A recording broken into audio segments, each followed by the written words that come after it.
Quem está a gravar? Ah, Bem-vindos ao Clube Geek Show, programa semanal do Clube Geek. Sou o Daniel Alves, tenho aqui a presença habitual do Gui Santos Olá pessoal! e da Sara Bila. Olá! E hoje vamos ter aqui um programa com dois segmentos. A Geekosfera com dois temas, portanto, vamos falar sobre a série do Senhor dos Anéis. Serem umas notícias que a série entrou em negociações, nem sequer é desenvolvimento, é negociações ainda, mas vamos falar sobre isso daqui a pouco.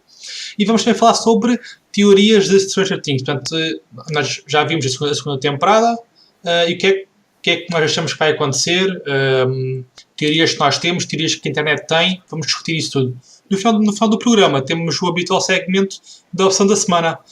E vamos já arrancar com a Geekosfera e com o Senhor dos Anéis. Portanto, o que é que está a passar? Perguntam vocês. O que é que está a passar? O que é que está a passar, Daniel, que eu nunca ouvi falar desta série do Senhor dos Anéis e hoje de repente tu dizes-me que há uma série do Senhor dos Anéis em produção. Eu até costumo estar a prestar atenção a estas coisas e isto passou-me completamente ao lado. Portanto, o que raio é que está a passar? Portanto, portanto, a série não está em produção. A série está em negociações ainda. Portanto, o que é que está a acontecer? A Warner Bros. Entrou em negociações com a Amazon para desenvolver uma série do Senhor dos Anéis. Ok. A questão é que o CEO da Amazon está dentro das negociações, portanto, ele próprio está envolvido nas negociações, portanto, isto é algo grande, muito, muito grande, está a acontecer. Basicamente, a informação que nós temos é essa, portanto, as duas empresas estão em negociações. Uhum. Agora, isto aqui é muito grande porque, eu sou fã de Senhor dos Anéis, vocês também são fãs de Senhor dos Anéis. Mais ou menos.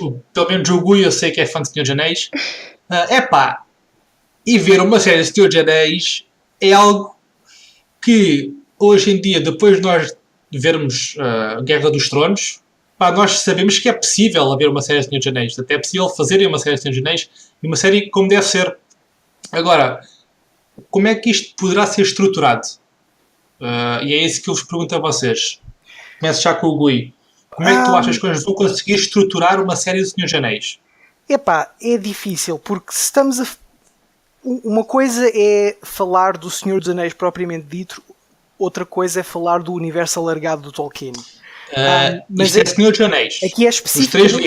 Os três livros, Senhor dos Anéis. Ok. Pronto, então nesse aspecto tu já tens uma narrativa que já consegues construir de uma maneira melhor. E a verdade é que os livros são de facto muito episódicos e eu vou dizer aqui uma coisa que se calhar é um bocadinho controversa, mas o Tolkien não era assim um escritor lá muito bom. Exato. É verdade. O Tolkien não é um grande escritor. Ele perde-se nas descrições, ele perde-se ali e depois volta. Ele é bom a criar mundos, certo? Ele é bom a criar mundos, sim. Exatamente. Ele é bom a criar mundos. E ele para escrever O Senhor dos Anéis foi inspirar-se imenso aos mitos nórdicos e vai buscar imensos elementos do mito arturiano, mas a verdade é que ele, em termos de estrutura narrativa e a ação e ritmo, ele não é assim grande coisa, como vocês dizem. O que ele faz bem é a construção dos mundos.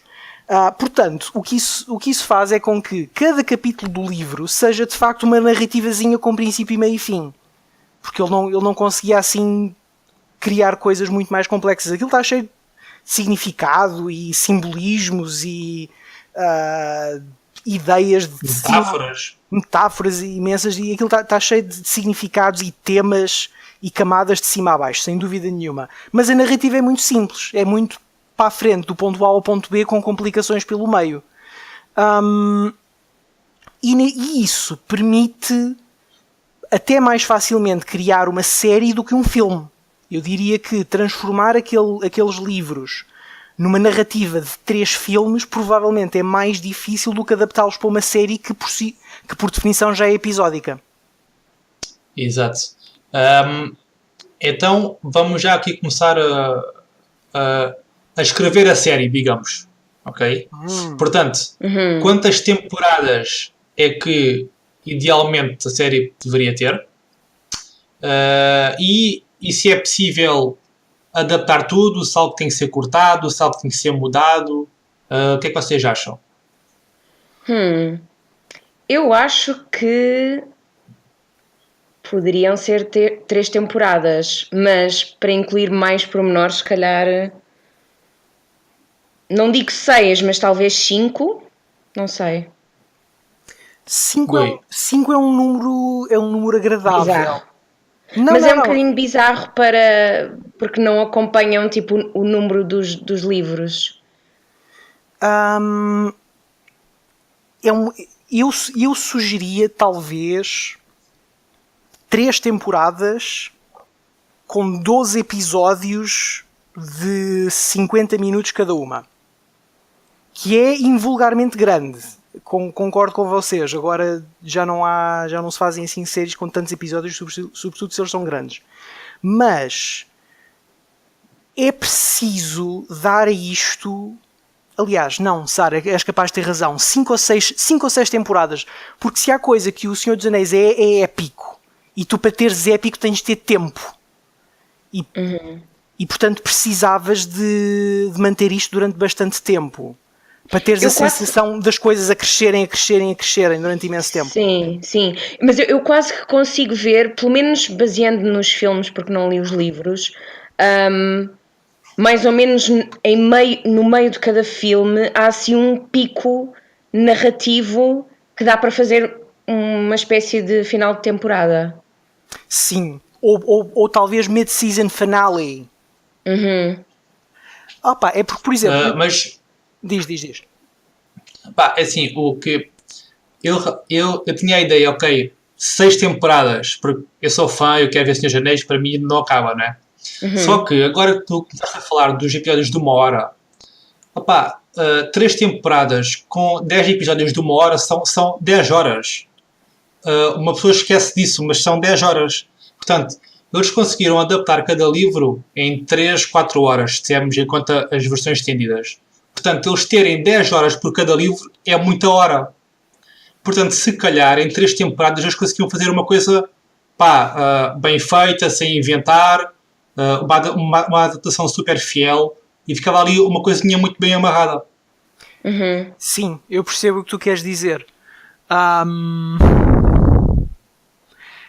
Sim. A questão é que... Não, estou completamente perdido. Quem é que vocês veriam a fazer, tipo, por exemplo, os atores principais? Quem é que faria de Frodo? Eu já tenho uma resposta para isto, se calhar, mas não sei. Vocês têm alguma ideia? Eu de repente queria dizer o Martin Freeman, porque acabámos de ver o Fargo com o Martin Freeman no outro dia, mas depois lembrei-me que não, o Martin Freeman já fez de Bilbo. Pois. Sim, o Martin Freeman, tipo, já tem alguma idade, tem que ser um miudinho, right? Não, porque o Frodo... miudinho não, porque ele tem 30 anos no livro. Portanto, não, tem 50. Ok. O Frodo? O Frodo tem 50. Sim, ele... Ok. O Frodo tem 50 a primeira vez que o anos. Aragorn vai lá... Exatamente. Não, a primeira vez que o Gandalf vai lá, ele tem 30 anos, né? 36. Sim. E depois da segunda vez já também tem isso mesmo. Já tem 50 Eu anos. pensei que ele era um miudinho. Oh my god. Eu sou tão noob. Não, mas já agora diz lá a tua sugestão de ator. Eu ia dizer o miúdo que faz do Will no Stranger Things.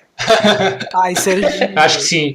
Isso era muito giro. Noah Schnapp? Noah Schnapp. Eu estou a ver com pezinhos de Hobbit. Isso era muito giro.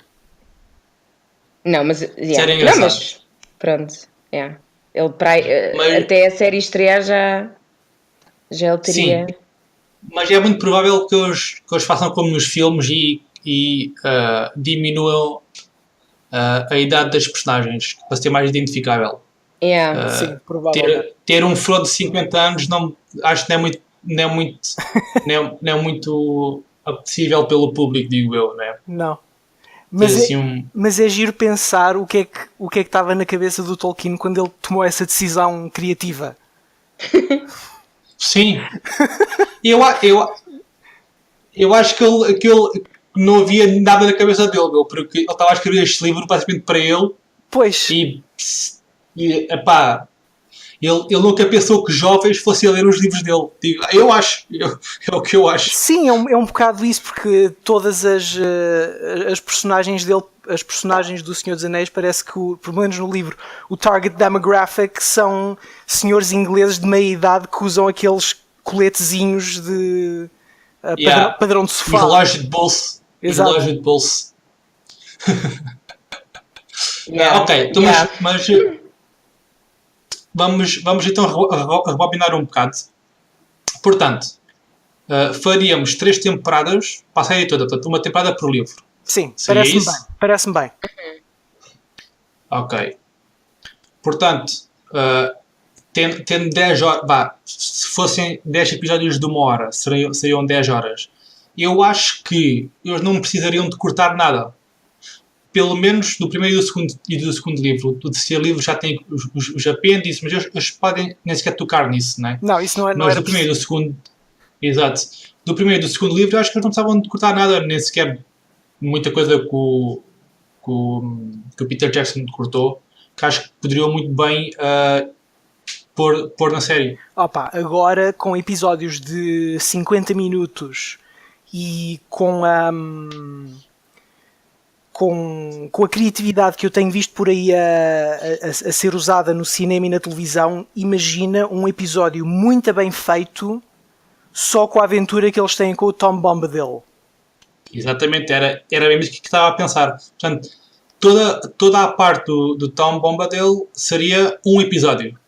Exato. Estás a ver? Mas, epá, Isso seria brutal. é porque toda essa cena, Sara, eu acho que tu não conheces a personagem do Tom Bombadil, mas é uma personagem muito gira do livro, que é uma espécie de Jolly Green Man, que é o dono da floresta, que tu nunca percebes bem se é um tipo um bocado simples, se é Deus. E eles têm uma aventura muito psicadélica com eles, em que são comidos por uma árvore e ele vai lá e salva-os da árvore. É muito estranho. É uma cena bué fora de tudo o resto. Exato. Sim. Isso devia ser um episódio ao som de rock progressivo. Exato.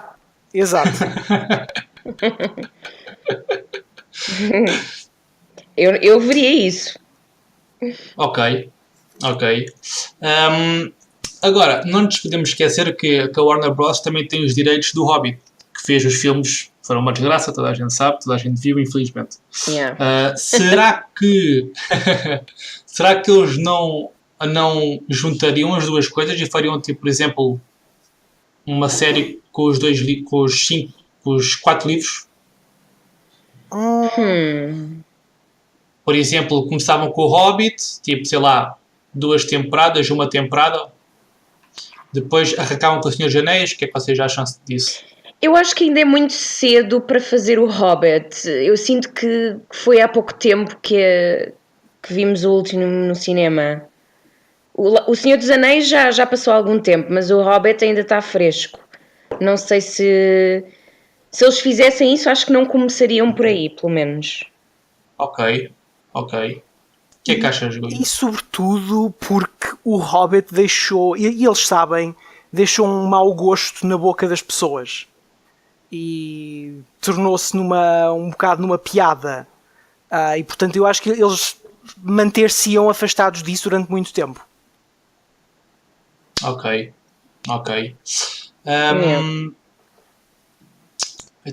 Eu lembrei-me de algo para vos perguntar e agora esqueci-me. Já sei. Portanto, a Warner Bros. Está em negociações com a Amazon. E isto aqui, se isto realmente for à frente e eles receberem luz verde, isto vai mudar muito o mercado dos Estados Unidos de televisão, porque nós temos a Netflix, que é o gigante do streaming, não é? Temos a HBO, que é conhecida por fazer aquelas séries, as grandes séries de grandes orçamentos. Temos também já algumas produtoras a entrar, tipo a Showtime, e a Amazon está aqui a entrar, e é assim, o Senhor dos Anéis não pode ser adaptado com pouco dinheiro, tem que ser muito, muito dinheiro. Exato. Isto aqui poderá aqui mudar um bocado as coisas. Sim, eu percebo o que tu queres dizer e acho que tens toda a razão. Se há coisa que o Senhor dos Anéis, que a marca do Senhor dos Anéis mostrou, é que tem uma base de fãs enorme e que é uma aposta segura. O Senhor dos Anéis dá dinheiro, o Senhor dos Anéis traz fãs. E o facto de eles estarem a apostar nessa marca específica e não noutras, demonstra que eles estão a chegar-se à frente para competir em grande com as outras companhias. E eles já deram o primeiro passo, que foi com o Handmaid's Tale a ganhar o Emmy de melhor série. Isso é do Hulu, Exatamente. não é? Não, isso é a Amazon. É Amazon? É Hulu. Espera, agora estou na dúvida. Tinha ideia que era Hulu. Se calhar tens razão.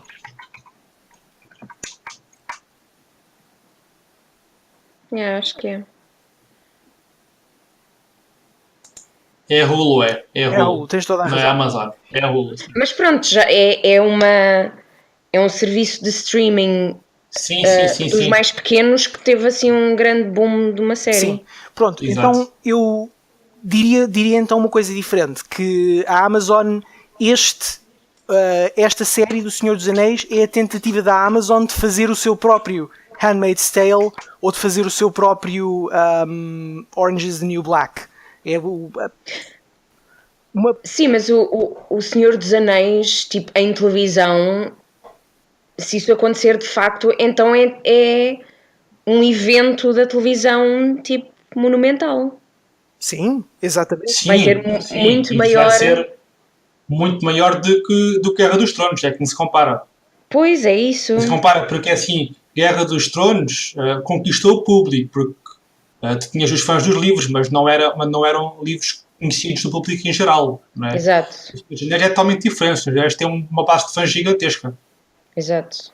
Portanto, isto vai, se realmente isto avançar, vai ser uma grande bomba que vai cair aí. Yeah. Mesmo. Bom, acho que os Senhores Anéis, vamos ver no que é que isto vai dar.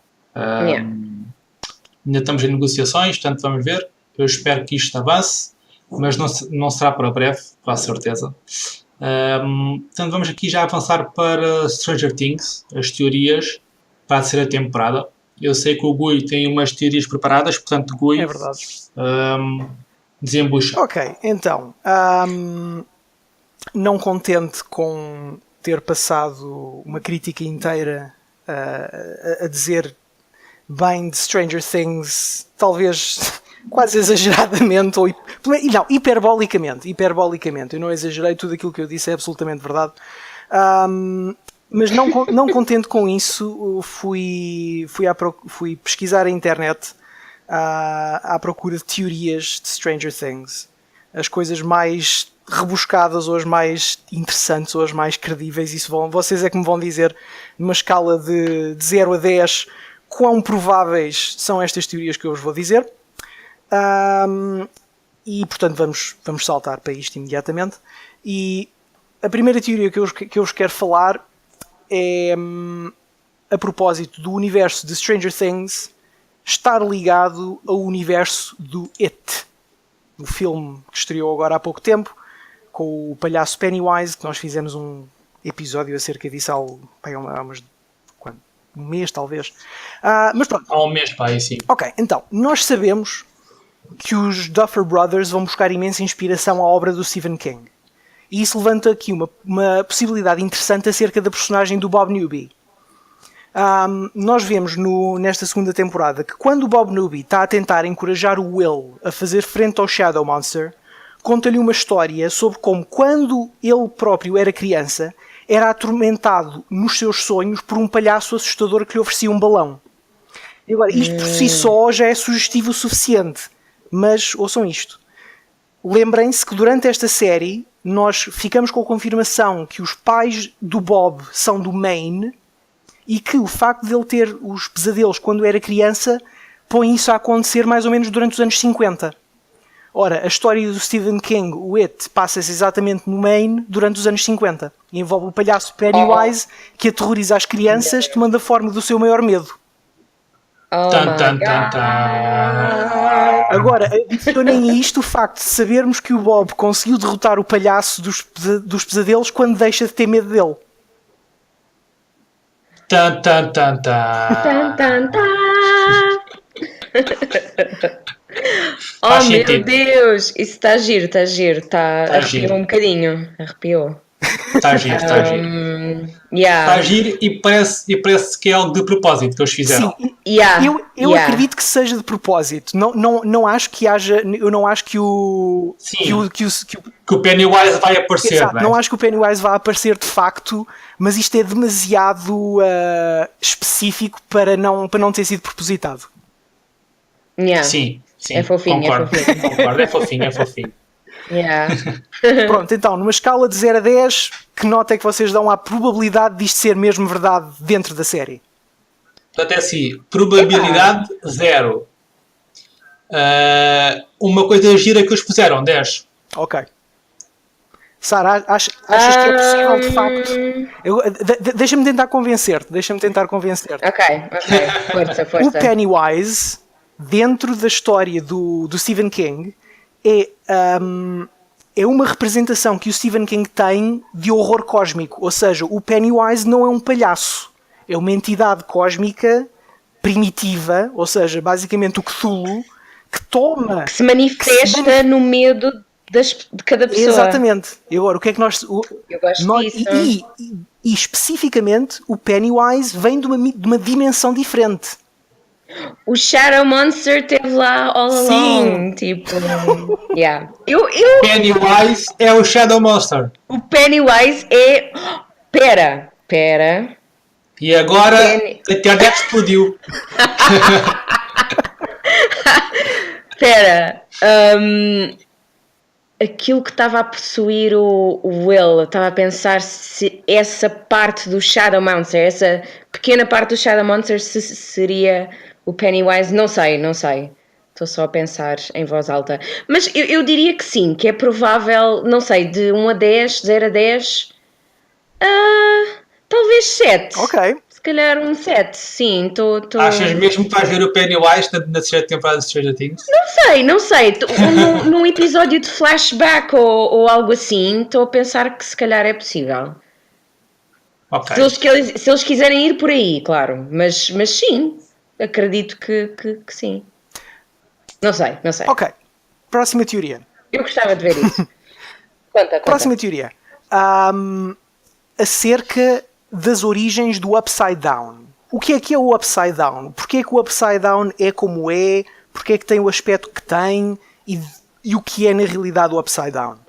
Uma teoria é de que é possível que o Upside Down tenha sido criado pela Eleven. Ou seja, é possível que a Eleven tenha criado o Upside Down e o Demogorgon e tudo o que existe lá dentro como manifestações do seu sofrimento durante as experiências que ela sofreu no laboratório. Vemos durante a primeira temporada que quando a Eleven usa os seus poderes para ver à distância, ela entra num mundo negro sem características nenhumas, que é quando está tudo absolutamente negro e ela só vê a outra pessoa. Sim, também vemos na segunda temporada. Exato. Uhum. Agora, a primeira coisa que ela vê nesse mundo é o Demogorgon da primeira temporada. E só depois disso é que vemos o Upside Down propriamente dito. O Demogorgon e o Upside Down podem simplesmente ter sido expressões da imaginação dela que surgiram como maneiras para ela lidar com o que lhe estava a acontecer. E inadvertidamente, por causa dos poderes dela, ela acabou por preencher esse mundo que antes estava vazio. Eu gosto dessa ideia, mas honestamente não sei se funciona a 100%. Eu, de certa maneira, não sei se quero que a Eleven seja o centro de tudo. Eu quero que ela seja uma personagem importante neste mundo do Stranger Things, mas não quero que ela seja o elemento que mudou o jogo completamente. Eu quero que ela seja só uma peça no jogo. Uma peça importante, mas uma peça. Estou a perceber. Isto faria com que ela fosse demasiado... começava e acabava tudo com ela. Sim, eu quero que ela tenha muito poder, quero que ela portanto crie consequências novas e isso tudo, mas não digo necessariamente que ela criou o Upside Down, não sei. Gotcha. Ok, é assim, eu acho que o Upside Down é apenas uma realidade alternativa que está lá. Agora, essa teoria faz muito sentido e põe-nos a pensar porque realmente a Eleven usa aquele espaço negativo para encontrar as pessoas, não sabem o que é aquilo, não é? E de facto, ela pode ter encontrado esse espaço negativo e ter preenchido inadvertidamente esse espaço negativo com os demónios. Isso faz sentido. Agora, eu acho que não. Eu acho que é algo muito mais realista do sentido... Portanto, não é realista haver realidades alternativas. Até é, mas pronto. Agora, realista no sentido de ser algo mais palpável e não ser algo que veio dela e é manifestações dos medos dela. Certo. Penso que não. Estou a perceber. Penso que é algo mesmo a sério. Uma versão diferente desta teoria que eu encontrei é que o Upside Down já existia antes, mas era uma dimensão onde os medos e as imaginações tomavam forma física. Portanto, aí podias dizer que o Upside Down teria sido corrompido pela imaginação da Eleven e, eventualmente, podias dizer ainda que o Shadow Monster tinha sido criado não pela Eleven, mas pelo Will, quando ele esteve lá dentro. Sim. Mas isto seria dando peso a esta teoria. Portanto, 0 a 10, onde é que vocês põem esta teoria? Sara? Acho que vou dar um 2. Ok.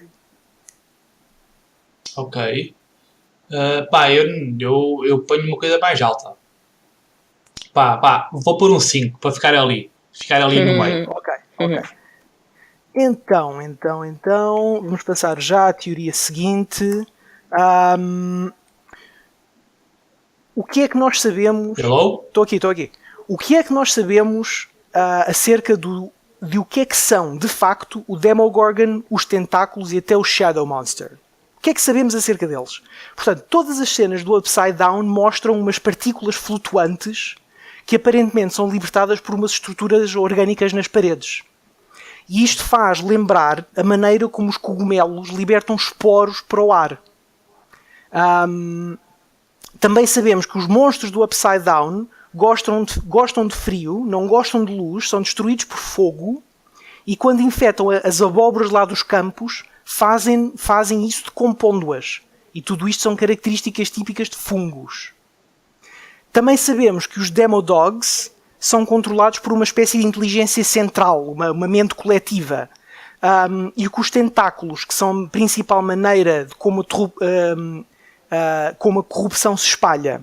E isto também faz lembrar fungos.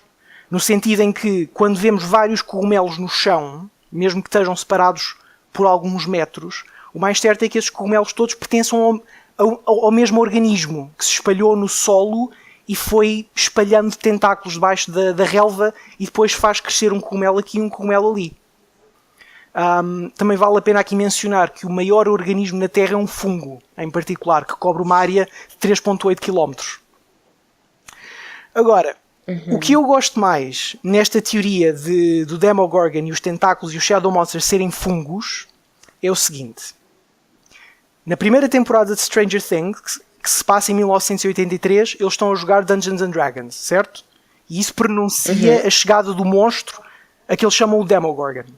A segunda temporada, em 1984, eles estão a jogar um jogo de arcada chamado Dig Dug, que pronuncia os túneis e os monstros subterrâneos. Portanto, agora a terceira temporada. A terceira temporada vai ser em 1985, certo? o que é que sai em Não. Não. Pode Pode não não ser ser. pode não ser logo um ano seguinte, não é? Pode não ser, mas vamos assumir que a primeira foi em 1983, Ok, vamos assumir. a outra foi em 84. Se a próxima for em 1985, o que é que sai em 1985? A NES, a primeira consola da Nintendo. E com que jogo? Com o Super Mario. E o Super Mario passa-se onde? No Mushroom Kingdom. Tan, tan, tan. Ok. Eu acho que é um bocadinho tipo esticar um bocadinho a cena. A ideia também é fofinha, mas ao mesmo tempo eu acho que no final das contas, se o Demogorgon e o Shadow Monster e isso tudo forem simplesmente só fungos, acho que é um bocadinho. Um bocadinho. Ou é assim, tu Mas tens referências ao cortas o Super fundo, Mario. fazes um refogado. Fazes um grande jantar, pá. O Shadow Monster. Vais a ver a principal fraqueza do Shadow Monster é azeite e alho. Pera! Não, mas eu estou a lembrar-me daquelas plantas carnívoras no Super Mario. Ah, sim. É tipo o Demogorgon.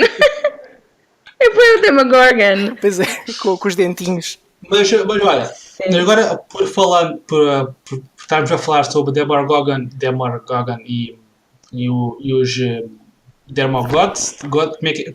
Dogs. Demodogs. Demodogs.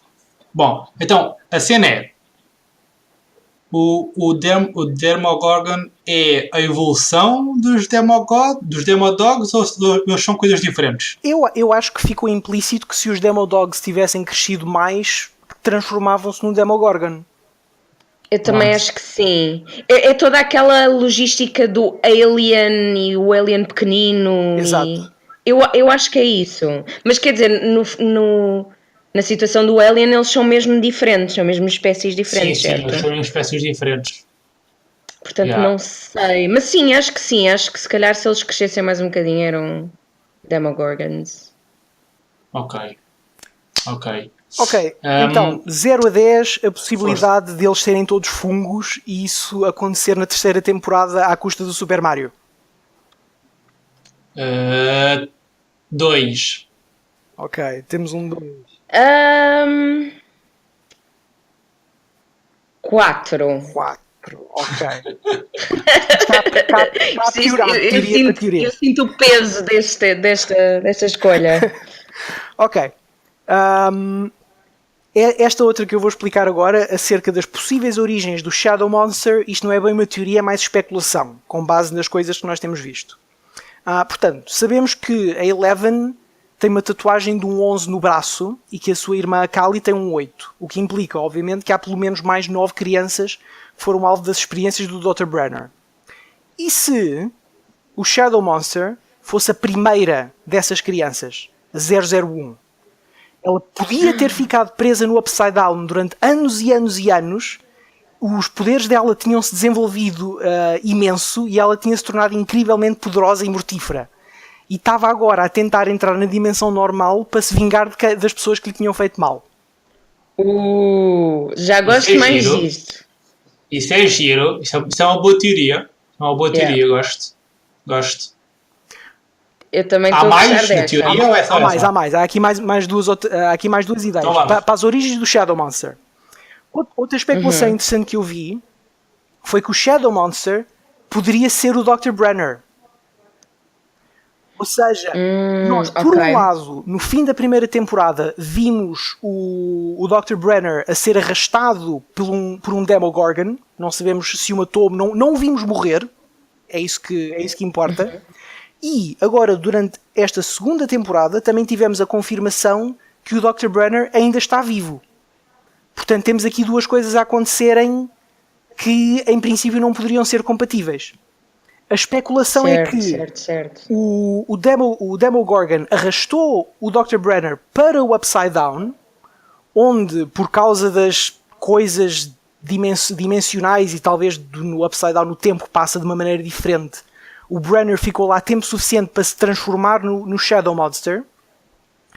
E isto foi mais engraçado ainda, durante agora a terceira temporada, ele poderia começar a aparecer nos sonhos dos protagonistas ao estilo do Pesadelo em Elm Street.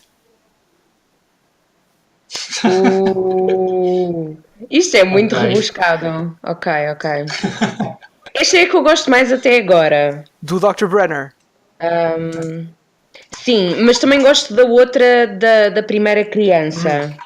Ser o Shadow Monster. Então deixa-me dizer-te aqui a última possível origem do Shadow Monster. Outra Certo. ainda é acerca da filha do Hopper. Se bem se lembram, a filha do Hopper, que se chamava Sarah, também, na primeira temporada nós vemos-la lentamente morrer de cancro em flashbacks. O que levanta a possibilidade de ou ela ter inicialmente sido alvo de experiências do Dr. Brenner, ou por estar doente ser levada para sofrer tratamentos do Dr. Brenner, e que por causa disso ela poderia ter ganho poderes, passado para o Upside Down, e lá ela transforma-se no Shadow Monster. Isto seria espetacular, porque eventualmente mais à frente com o evoluir da série poderias ver o Hopper confrontar-se com aquilo que era a sua filha, de uma forma ou de outra. Isso era muito emotional. Portanto, temos o Shadow Monster é a primeira criança, o Shadow Monster é o Dr. Brenner e o Shadow Monster é a filha do Hopper. Ok, eu gosto mais da primeira. Eu também acho que gosto mais da primeira. Então é essa Eu gosto mais da Mas primeira. É essa que pontuações é que vocês dão? Alto. Pá, aí um 9. 9. Pá, aí um 9. Estou a pensar no 9 também. Ok. O Shadow Monster é o Brenner. Ok. Não. É assim, não. E sabes porquê? Porque quando a Eleven e a 8 vão ter o que o outro gajo também trabalhou no laboratório e que quase o mataram, mas tinha as filhas em casa, ele disse que se encontrava com o Dr. Brenner, portanto, e que podia levá-los até ele. Sim. Portanto, se ele é o Shadow Monster, não faz sentido. Não. Estás a Mas lá perceber? está. Aí é que está. O Brenner também Ele se manifesta de outra neste maneira. mundo como o Freddy Krueger se manifestava neste mundo. O Freddy Sim. Krueger. Porque estávamos a. Porque eu não sei como, mas eu consegui ligar isto ao Pesadelo em Elm Street. Peço desculpa, não sei como é que isso, aconteceu, certo. mas aconteceu. Portanto, vocês agora têm de lidar com isso. Não faz mal, tranquilo. Pronto, temos que lidar com isto agora. Mas eu não. Eu acho que o Dr. Brenner é apenas o Dr. Brenner e não é o Shadow Monster. Portanto, Eu também acho que não. Estou a concordar. Porque eu sinto que o Brenner tem que ser uma personagem. Ele pode estar do outro lado e pode estar vivo e isso tudo, eu acredito que sim. Mas eu sinto que ele é aquela personagem que quer descobrir e corromper essas entidades. Eu não sinto que ele é uma delas. certo. Portanto, Se isto faz sim. sentido. Ele quer se apoderar desse poder, entre aspas, ou something like that. Portanto, é esta aqui, eu dou se calhar um 3. É interessante, mas não é tão forte como as outras. E tu, Daniel? Ok, porque é assim, se ele realmente é o Freddy Krueger, eu dou um 9, porque eu quero ver o Freddy Krueger na série. Ok. Mas sendo ele o Shadow Monster, eu dou para aí, tipo, não sei, 1. Ok. Dou 1.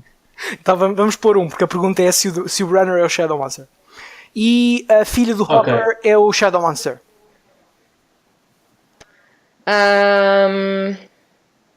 Talvez um... Eu gosto muito disso. Eu gosto muito disso. Se calhar um... Estou indecisa entre um 7 e um 8. Eu gosto da ideia, só não sei se... Não estou a ver eles irem por aí. Certo. Não sei se é demasiado... querer aproveitar essa personagem dessa maneira. Certo, estou a perceber. Portanto, que pontuação é que Dás quanto, dás Sara? quanto? Desculpem, 7. Vá. Ok. E tu, Daniel? Ok. É assim, eu gosto dessa teoria, mas eu acho que eles não vão por aí também. Porque a série já mostrou que é muito para a frente. Eles não olham muito para o passado. No sentido em que as personagens, afinal, não morreram, afinal, eram isto e não eram aquilo. Portanto, eu acho que a filha dele morreu e pronto, e não vai voltar a aparecer. Portanto, gosto da teoria, mas acho muito improvável. Sei lá, dou para aí um 4. 4, ok. E pronto, e agora vamos para a última, que é a minha preferida delas todas. E vocês tenham paciência, vá, ouçam-me até ao fim. O Bob Newby é um mestre vampiro. Um Master Vampire, certo? Aquele estilo o Drácula a controlar os outros vampiros todos. Portanto, Drácula. Toca órgão. Sim. O Bob está vivo há imenso tempo. Ele ensinou ao professor Clark tudo o que ele sabe. O Bob manipulou o Will de maneira a que ele fosse possuído pelo Shadow Monster. O Bob foi o verdadeiro espião e não o Will. É o Bob que faz aquela chamada telefónica que permite ao Shadow Monster saber onde é que o Will estava a ser guardado. O Bob quer mudar a família para o Maine, onde vai continuar a usar o Will para espalhar a corrupção do Upside Down. O Bob vai voltar.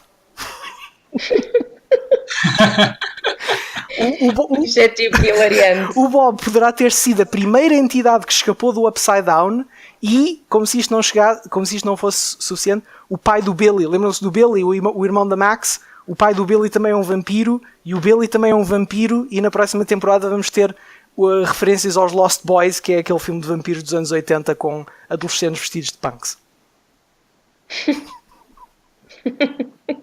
Olha, é a teoria mais plausível que trouxeste hoje, meu. Não, mas, ok, então agora vamos pensar nisto seriamente. A possibilidade, eu pensei isto, Sara, tu pensaste isto, e Daniel, eu aposto que tu também pensaste isto, que há ali um momento quando o Bob está a falar com o Will em que te passa pela cabeça esta pessoa quer mal. O Bob está a mentir, o Bob está a manipular. Eu senti isso. E sim. Mas quando falou com ele, quando lhe está a contar a história do palhaço e... Epá, não sei. No carro, sim. Há ali uma intencionalidade e uma frieza que me deixou de pé atrás. Mas okay. nós aí nós vimos aquela série, o Beyond Stranger Things, na Netflix, onde eles comentam, não é, a série com os atores e os criadores e os realizadores e isso tudo. E o próprio apresentador, o Jim Rash, diz isso. Ele diz que nesse momento eu pensei que o Bob é uma pessoa má e que quer mal ao Will, mas acho que os Duffer Brothers negaram logo isso, disseram que não era essa a intenção deles. Certo. De todo. Sim, mas isso, pronto, isto não quer dizer nada. Pois não quero. Isso é verdade. Ele pode muito bem ser um vampiro. Pois pode. Nada diz que ele não vai ser um vampiro. O Daniel quer é que ele seja um vampiro. É assim, ele já foi o Hobbit, também pode ser o vampiro. Qual é o mal? Deixa o homem ser o que ele quiser. Pode ser o Hobbit vampiro? É isso que também estava a faltar à série do Senhor dos Anéis da Amazon. É mais Hobbit. Sim, exatamente. Mas espera, dudes. Mas pensem assim. E é assim, o que eu quero mais ver nesta série, tipo, no meio disto tudo, é viagens no tempo. Certo? Sim. A única coisa, a segunda coisa na lista de objetivos narrativos, e no primeiro lugar está a chegar ao Cthulhu, em segundo lugar está viagens no tempo. Estamos de acordo? Pronto. Para mim ainda está em primeiro lugar. E se tivermos eventualmente uma cena há Back to the Future. Eu não sei, eu estou sempre com a cena das viagens nos tempos, but hear me out. Não, eu acho que sei para onde é que estás a ir. Continua. Dá para fazer a cena toda de irmos ver o Bob em criança com a cena com a cena toda do palhaço do It, do Pennywise, certo? E podemos ver qualquer coisa tipo dele como vampiro. Não, isto já é uma mistura demasiado grande. Não, estás bem, estás no caminho certo, porque... Mas há aqui qualquer coisa, certo? Há aí qualquer coisa. Deixa-me só confirmar, exatamente. O Back to the Future estreia em 1985. Yay! Sorry, isto foi demasiado entusiasmo. Não. O Back to the Future estreia em 1985. Eu acho que está confirmado. Podemos assumir que a próxima temporada vai passar-se em 1985, que é para eles poderem usar o Super Mario e a referência ao Mushroom Kingdom, e eles vão para o high school. E, pois é. se eu bem me lembro, o Marty McFly no Back to the Future está no high school e vamos ver miúdos com aquele colete vermelho insuflável. Yay! Com viagens no tempo e uma personagem estilo Professor, Sim, o Professor. Como é que ele se chama? Yeah. Não sei, não me lembro. Dr. Emmett Brown. Right. Eu tive este episódio todo a pensar quando é que estreou Back to the Future, sem ir à internet, tipo a tentar resistir só para criar esta tensão. Não, mas tens razão. Não, I think you're onto something. Eu acho que isso era muito fixe. Eu acho que está na hora, tipo, terceira temporada, viagens no tempo. Também acho que sim. O que é que tu achas, Daniel? Portanto, para mim, essa é a teoria mais plausível de todas as que o Gui já apresentou. Portanto, acho que sim, acho que eles vão voltar atrás no tempo, vão derrotar o Pennywise e descobrem que ele é vampiro. Exato. Não há nenhuma outra hipótese no meio disto tudo. Essa é a cena. Pronto, essa é a cena. Vamos ligar aos Duffer Brothers, já não precisam de fazer a terceira temporada, nós já descobrimos. Yeah. Exato. Opa, mas tem que ser. Não vale a pena. Ok, então só para acabar isto, que pontuação é que vocês dão à teoria de que o Bob não é quem aparenta ser? Não que ele é especificamente um vampiro, mas que o Bob pode voltar a aparecer e que de alguma forma estava a mentir. Eu acho que não. É assim, se ele não tivesse morrido e nós temos visto ele a ser comido, poderia haver aí qualquer coisa. Agora, nós vimos ele morrer, portanto eu duvido que ele vai voltar. Portanto, tendo em conta isso, dou para aí um 2 ou um 3. Okay. Se nós não tivéssemos visto ele a morrer, estava aí qualquer coisa. Certo. Yeah. A única maneira é vê-lo no passado. Já não o vemos no futuro. Sim.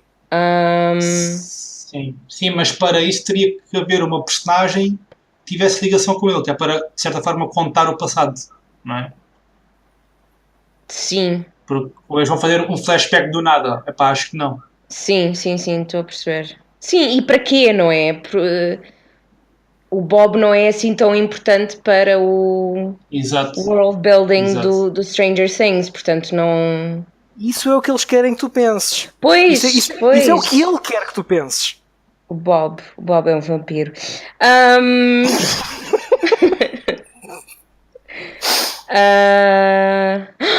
O Bob é um vampiro e mordeu a Joyce, e a Joyce é vampira, mas nós não vimos. Eu não sei. Não te esqueças que a Winona Ryder entra no filme do Drácula do Scorsese.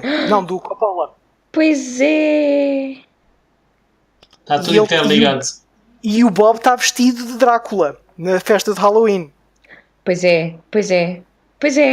Bem parecia que eu já tinha uma imagem mental dele com uma capa e uns dentes. Não tinha os dentes, mas pronto. Ok. Não sei, vá, 4. 4, ok. Então, depois disto tudo, surpreendentemente, a teoria de que o Bob é um vampiro não é a pior classificada. A que, surpreendentemente, ganhou menos pontuação vossa foi a especulação de que o Dr. Brenner seria o Shadow Monster. Yeah. E a grande vencedora é que o Shadow Monster é a primeira criança que foi experimentada pelo Dr. Brenner. Pois, Ok. faz sentido. Eu gosto disso. Yeah. Acho que sim. Ok, Acho que pronto. sim. Eram estas as teorias que eu tinha. São as apostas feitas. Bom, e vamos então já para o próximo segmento, que isto já deve ter passado há muito o tempo médio do programa, não faz mal. Opção da semana, o que é que vocês andaram a ver? Eu andei a ver uma série que está na Netflix que se chama The Good Place. É assim, eu não vou dizer que isto é uma obsessão da semana, isto é uma coisa fofinha da semana. É, portanto, uma série com a Kristen Bell, onde ela é a personagem principal. Portanto, o primeiro episódio começa quando a personagem da Kristen Bell morreu e ela está basicamente num equivalente ao céu, o que eles chamam The Good Place. Mas também há o equivalente ao inferno, que é o The Bad Que é o Place. The Bad Place. Exato. O conflito é logo apresentado nos primeiros 10 minutos do episódio, onde a personagem principal apercebe-se que não é suposto ela estar ali, porque ela não é uma pessoa boa, ela é uma pessoa bastante medíocre. Portanto, a série, pronto, joga com os conflitos todos internos dela e externos dela, porque ela tem algumas pessoas a ajudá-la, no mundo onde todas as pessoas são boas e dão imenso dinheiro para solidariedade e essas coisas todas. Ela tem que, pronto, tentar ultrapassar todos os conflitos nessa realidade, escondendo sempre que não é suposto ela estar lá. Eu só vi alguns episódios, ainda não sei bem o que é que acontece, vi para aí uns 4 episódios, mas está a ser engraçado. É uma série muito parecida àquela outra série da Netflix, Unbreakable Kimmy Schmidt, portanto tem o humor parecido a essa. Pronto, é isso. Ok. Goi. Olha, como a Sara disse, isto não foi bem a obsessão da semana, mas talvez a coisa que esta semana me surpreendeu mais. E surpreende-me estar a falar disto, mas The Orville. Olha que... Ok. de repente, depois dos primeiros 2 episódios que foram um bocadinho o terceiro episódio, do nada, dá uma volta muito, muito interessante, muito curiosa, em que eu vou falar disto, não, por acaso não sei se já saiu a discussão. Não, mas quando este programa for ao ar, já. Ok, quando este programa for ao ar já saiu a discussão. Portanto, neste último episódio há uma espécie de alienígenas que são os Moklan, que todos os membros dessa civilização, de todos os membros dessa espécie, são homens. E de repente, um casal dessa espécie, dos Moklan, tem uma filha. E de repente, tens um episódio de uma paródia do Star Trek a falar quase explicitamente sobre coisas como identidade de género, mutilação genital feminina, mudanças de sexo, relativismo cultural e estes temas que são complicadíssimos, explorados de uma maneira surpreendentemente inteligente à custa da ferramenta de ser uma coisa de ficção científica. Agora, eu lembro-me na primeira discussão que fiz e da primeira vez que falámos de Orville eu ter dito: o Seth MacFarlane não é um grande escritor de aventuras, e de facto não, isto não é uma grande aventura que ele está aqui a escrever, mas ele ter conseguido pegar nestas coisas e explorá-las de uma maneira tão esperta, por tantos ângulos diferentes, numa série, como eu disse, que é suposto ser uma paródia ao Star Trek, eu não estava à espera disso. e fiquei muito bem impressionado. E se isto for uma ideia dos episódios que vêm para a frente, estou muito, muito, muito contente por estar a seguir esta série. Ok, boa. Bom, a minha opção da semana. Eu não estou agora a ver nenhuma série em especial. Portanto, vou falar dos filmes que andei a ver. Portanto, fui ao cinema ver Sete Irmãs, que em inglês chama-se What Happened to Monday, que nos Estados Unidos é distribuído pela Netflix, portanto não saiu nos cinemas lá, mas cá na Europa tem um outro distribuidor. O filme até é porreirinho, não é um filme, não é o melhor filme de sempre, mas é um filme porreirinho, é um filme que se vê muito bem. O trailer diz que tem um final surpreendente, mas não tem, o final vê-se a léguas, mas é um filme que se vê muito bem. Gostei muito do filme, o filme começa e não para até o final, até um filme de ação do princípio ao fim, mas tem um conceito muito giro e gostei. Portanto, se forem ao centro comercial e não saberem o que ver, vejam Sete Irmãs, porque é um filme que se vê muito bem. Eu também gostei. Viste? Sim. E gostei especialmente muito da performance da sim. Noomi Rapace, é assim? Acho que sim. Noomi Rapace, yeah. Sim. Temos que falar dela, que ela interpreta 7 personagens. Fogo. Sim, e teve muito bem. Sim. Depois vi o filme da Netflix, 1922, que adapta o conto do Stephen King. O filme é muito bom. Muito, muito bom mesmo.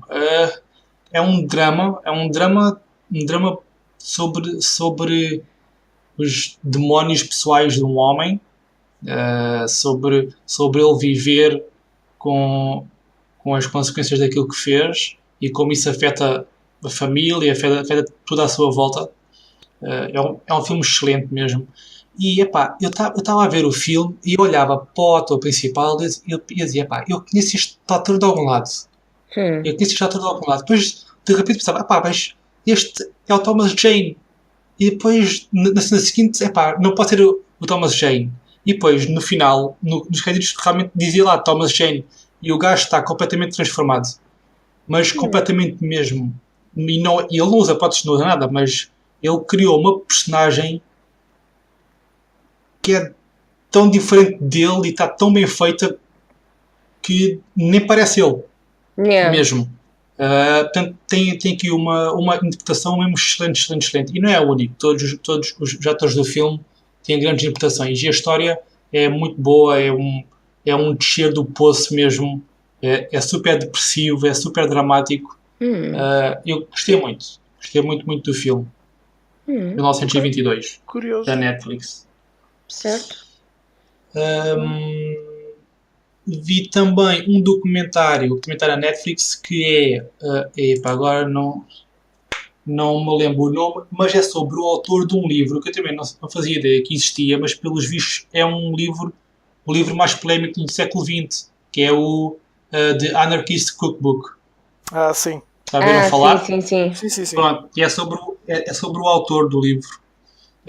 E o documentário é muito interessante, porque ele, como é óbvio, arrepende-se de ter escrito o livro, e o livro está ligado a Columbine, vários mass shootings nos Estados Unidos.